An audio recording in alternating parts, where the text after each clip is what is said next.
राधे राधे गुरुजी। राधे राधे। मैं बोलना चाहती हूँ सबसे पहले that you are the best because मैं ऑनेस्टली हमेशा से खुशी रहती थी। मैं बहुत ज़्यादा स्मोक करती थी, दारू पीती थी, नॉनवेज खाती थी और से हैं आप? मैं पुणे से हूँ। पूना। हाँ जी। पुणे से, ठीक है। और मैं आई थिंक 1-1.5 हफ्ते पहले भी आई थी।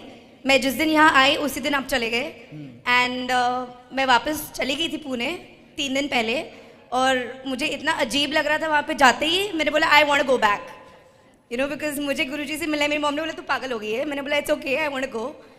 और मुझे आई डोंट नो जितने लोग देख रहे हैं मुझे इतना बताना है कि मैं खुद भी लाइव स्ट्रीम करती हूँ। जैसे आपका कथा और सब कुछ यूट्यूब पे आता है तो मैं खुद भी लाइव स्ट्रीम करती हूँ। लाइव स्ट्रीमिंग ऐप्स होते हैं वहाँ पे मैं आपका लाइव दिखाती हूँ बिकॉज लोग इतने फ्रस्ट्रेटेड है ज़िंदगी में कि नॉर्मल लाइफ में तो ऐसे भी लड़ते रहते हैं एक दूसरे से और फिर ऐप्स ढूंढते हैं जहाँ पे वो किसी और को मिल सके ज़िंदगी में पीस पाने के लिए और फिर वहाँ की उनकी लाइफ में भी और कंफ्यूज हो जाते हैं।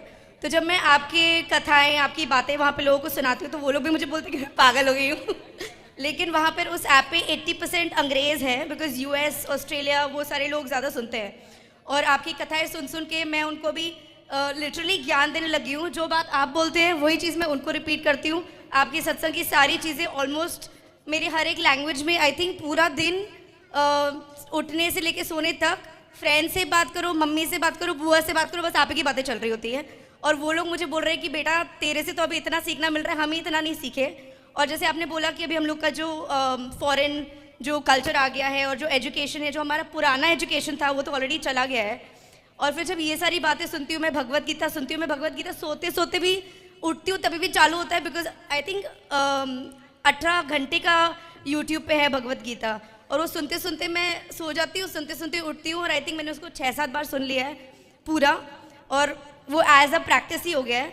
और इवन जब मैं फ़्लाइट में आ रही थी और मैं यूट्यूब पे दूसरी चीज़ें देख रही थी तो मुझे ऐसा लग रहा था कि लाइक एक नॉर्मल गाना भी ऐसा लग रहा था कि अब नहीं सुनना है, सिर्फ राधे राधे सुनना है। और जब मैं यहाँ से पुणे गई मैंने देखा सब लोग अपनी अपनी चीज़ों में इतना बिजी हैं, फ़ोन में बिजी हैं, आपस में एक दूसरे के साथ बिजी हैं, लेकिन यहाँ पे इस जगह की जो हवा है सब लोग ही आपको राधे राधे बोलेंगे। आप 5 स्टार में जाओ या आप नॉर्मल ठेले पे जाओ, आप कॉल करो रिसेप्शन पे सबसे पहले राधे राधे बोलेंगे, उसके बाद आगे कॉन्वर्जेशन स्टार्ट होती है। तो इट्स जस्ट सो पॉजिटिव। आपकी बातें जैसे आप बोलते हैं कि मम्मी नहीं बोलना चाहिए, पापा नहीं बोलना चाहिए, यू नो मैया कहो, पापा मतलब पाप, तो मैं पिताश्री बोलने लगी हूँ मेरे डैड को मतलब पिताश्री बोलने लगी हूँ डैड को। जब मैं डैड बोलती थी ऑब्वियसली मैं डैड मेरे पिताश्री को बोलती हूँ कि आप सत्संग सुना करो तो मुझे बोलते हैं तू सुन, हमें 10 साल और है सुनने के लिए। तो मैं यहाँ पर जब आई थी मेरे प्रीवियस ट्रिप पे जस्ट 10 दिन पहले मैं आगरा में थी और आपकी एक चीज़ मैंने कथा में सुनी थी उसी वक्त जब मैं आगरा में थी। आपने घी के बारे में बताया था कि एक भक्त भगवान को बोलता है कि ये घर मेरे लिए बनाओ और उन्होंने बोला था कि ये घी लेके 3 परिक्रमा करो और वापस आओ और फिर बोलता है अब बता तूने कितनी बार मुझे याद किया। तो उसने बोला मेरा तो पूरा ध्यान घी में लगा था तो मैं आपको याद नहीं कर पाया। तो वो उन्होंने बोला, भगवान ने बोला कि जो इंसान कर्म करते हुए भी मुझे याद रखता है यू नो वो इंसान मेरा सबसे बड़ा भक्त है। तो जब मैंने ये बात अपने डैड को बताई बिकॉज मेरे डैड आने के लिए तैयार नहीं थे यहाँ पर, तो मैंने उनको वीडियो कॉल पे ये बात बताई और मेरे डैड पता नहीं क्या हो गया उनको बिकॉज मेरे डैड बोले थे मैं यहाँ पे बैठ के ही कर रहा हूँ राधे राधे।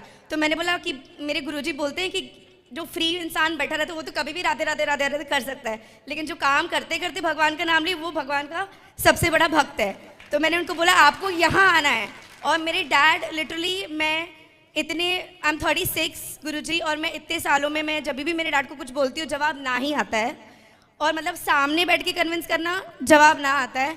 और जब मैं वहाँ पे ये कहानी उनको सुनाई मेरे डैड को और मेरे डैड इतने ज़िद्दी, वो इंसान ने बोल दिया मैं कल सुबह ट्रेन लेके आ रहा हूँ और वो यहाँ थे और हम लोगों ने सब जगह साथ में दर्शन किया, सब कुछ किया। और जितने भी लोग यहाँ पे देख रहे हैं you know I just want to say कि ये बहुत ही अलग फीलिंग है यू नो मतलब एक ऐसा फीलिंग है कि मतलब जैसे मैं स्मोक वोक करती थी तो मुझे बहुत अनहेल्दी फील होता था, एनर्जी नहीं होती थी बॉडी में। अब कुछ ना करने के बाद भी मन नहीं करता, मैंने तुलसी की माला लगा ली है और अब मेरा ऐसे कभी कभी ये थॉट भी आता है ना कि ये करना है, मुझे ये फूकना है या मुझे ये पीना है, तो मुझे ऐसे लगता है कुछ है यहाँ पे जिसने मुझे रोके रखा है कि नहीं तू नहीं करेगी। और मैं अपने फ्रेंड्स लोग को भी ये बोलती हूँ कि दो चीज़ें हैं जो तुम्हारे साथ लड़ती रहती हैं, एक जो तुम्हारी बुराई है जो तुम्हें इसे करने पे मजबूर करती है और एक तुम्हारी अच्छाई है। अब तुम देखो तुम अगर अपनी बुराई से भी नहीं मतलब अगर हार सकते जो तुम्हारी बुराई है, जैसे तुमको बोलते हैं कि इतना ठंडा मौसम है, इतनी ज़बरदस्त हवा आ रही है, एक सुट्टा और एक चाय तो पी लेते हैं लेकिन फिर जैसे ये फीलिंग मुझे बहुत बार आती थी। और यहाँ पर भी जब मैं आई तो आई वाज लाइक मौसम इतना ज़बरदस्त है, मैं नीचे आई थी कुछ सामान लेने, मैंने बोला कोई नहीं देख रहा है, एक सुट्टा तो मार ही लेती हूँ। फिर उसके बाद पता नहीं क्या फीलिंग आया, लेकिन मैंने बोला जो मुझे रोक रहा था, क्योंकि मैंने स्मोकिंग छोड़ी थी पहले, बट फिर से मैं वापस से स्टार्ट कर देती थी, फिर छोड़ती थी, फिर स्टार्ट करती थी। लेकिन इस बार आई थिंक 3 महीने से no smoking, no drinking, no nonveg. Indians को तो छोड़, मैं गोरों को भी ज्ञान देने लग गई हूँ अब। मैं एक गोरों के साथ बैठ के बात कर रही थी तो मैं उनको बोल रही थी कि नॉनवेज नहीं खाना चाहिए, तो वो मुझे बोल रहे वेजिटेबल भी तो ब्रीथ करता है तो क्यों नहीं खाना चाहिए। तो मैंने फिर वापस से आपकी ज्ञान बोली, मैंने बोला वेजिटेबल्स को आप किचन में काटो, देखो कितना फ्रेश खुशबू आएगा, नॉनवेज को काटोगे तो कितना गंदा स्मेल आएगा कि नहीं। और फिर मैंने हाँ तो वो क्या हो गया, वो तो फिर हम थोड़ी काटते हैं। तो मैंने बोला अपनी फैमिली को लेके जाओ, पूरा दिन बैठ के फल फ्रूट निकालो, किसी भी एक इंसान को पकड़ लो, उसको बोलो बैठ के प्लकिंग करना है, वो कर सकेगा। लेकिन किसी भी इंसान को पकड़ के उसको छुरी दे के बोलो उसको मारना है, और ये देखो मार सकते हो। और भले तुम खाते हो, पूरे फैमिली को अगर एक ऐसी रूम में मैं रख दूँ जहाँ पे मुर्गियों को कंटिन्यूसली पूरा दिन काटेंगे, तुम खुद तो पहले तुम्हें उल्टी आ जाएगी या तुम बेहोश हो जाओगे जबकि तुम खाते हो, फिर भी तुम ये नहीं देख पाओगे, बिकॉज कहीं ना कहीं एक गिल्ट लगेगा तुम्हें कि ये हम क्या कर रहे हैं। तो वो सिर्फ अपने आप को कन्विंस कर लेते हैं कि काटने वाला तो कोई और है, हम देख नहीं रहे हैं तो कोई प्रॉब्लम नहीं है। लेकिन जब ये खुद बैठ के देखेंगे तो उनको रियलाइज़ हुआ कि ये कितना पेनफुल है और ये नहीं करना चाहिए। सो मतलब इतनी सारी बातें कि मैं आई कांट स्टॉप बिकॉज इतनी सारी बातें मैंने सीखी आपसे, और मैं वही सारी चीज़ें हर बार रिपीट करती रहती हूँ, सब लोग को बोलती रहती हूँ। एंड इट्स अमेजिंग गुरुजी, और मुझे गुरु मंत्र भी लेना है आपसे।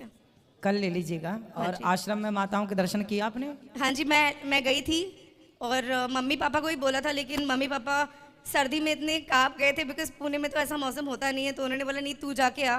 मैं गई थी, सारे सब सोए थे तब, बिकॉज ऑलरेडी बहुत ज़्यादा ठंड थी, बट बाहर से देख के इतना अच्छा लग गया गुरुजी। और मुझे ये भी बोलना है कि मुझे पता है, बिकॉज मेरे फॉलोअर्स बहुत सारे हैं और मैं ये सब चीज़ें कन्विंस कर रही हूँ लोगों को हर तरीके से। अच्छा मैं ब्रीडर हूँ, आप अच्छा बना रहे हैं, बहुत अच्छी बात है। मैं ब्रीडर हूँ गुरुजी, मतलब मुझे पता है कि ये आपको पसंद नहीं आएगा, बट मुझे डॉग्स बचपन से बहुत अच्छे लगते हैं, तो मैं डॉग्स सेल भी करती हूँ, उस इंटेंशन से नहीं कि ये मेरा बिजनेस है, बस उस इंटेंशन से कि जो डॉग्स रखने वाले लोग होते हैं ना, वो ऑटोमेटिकली फिल्टर्ड लोग होते हैं, वो इमोशनल होते हैं, तो अच्छे लोग ऑटोमेटिकली मिल जाते हैं। आजकल की दुनिया में तो वैसे लोग मिलते हैं नहीं, पड़ोसी को नहीं जानता कौन क्या कर रहा है, किसी को नहीं पता। पहले के ज़माने में तो फिर भी नानी दाल चावल बना लेती थी, यहाँ से रोटी सब्जी बन जाती थी, रोटी सब्जी यहाँ आ जाती थी, दाल चावल वहाँ चले जाते थे। लेकिन यहाँ पे तो आजकल कुछ भी नहीं होता है, तो डॉग्स वाले जो लोग होते हैं ऑटोमेटिकली फिल्टर्ड होते हैं, तो अच्छे होते हैं। बट मुझे ये चीज़ करना है कि जो आपने बोला था छोटी गाय जो हम रख सकते हैं घर में, अगर मुझे कोई कांटेक्ट मिल जाए जो वो सेल करते, तो मैं वो प्रमोट करना चाहती हूँ।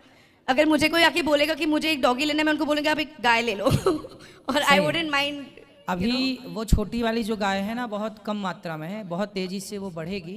हाँ जी, और फिर सबको प्राप्त होगी वो। और गुरुजी मेरा एक फार्म हाउस भी लिया है मैंने, जो काफ़ी बड़ा है, और मेरा मन है कि मैं वहाँ पे यही करूँ कि गौशाला बनाइएगा, गायों की सेवा कीजिएगा। हाँ जी, थैंक यू गुरुजी। खुश रहिए, सुखी रहिए। देखिए कथा से कितना बड़ा प्रभाव है। हमारी बहन सिगरेट सब पीती थी,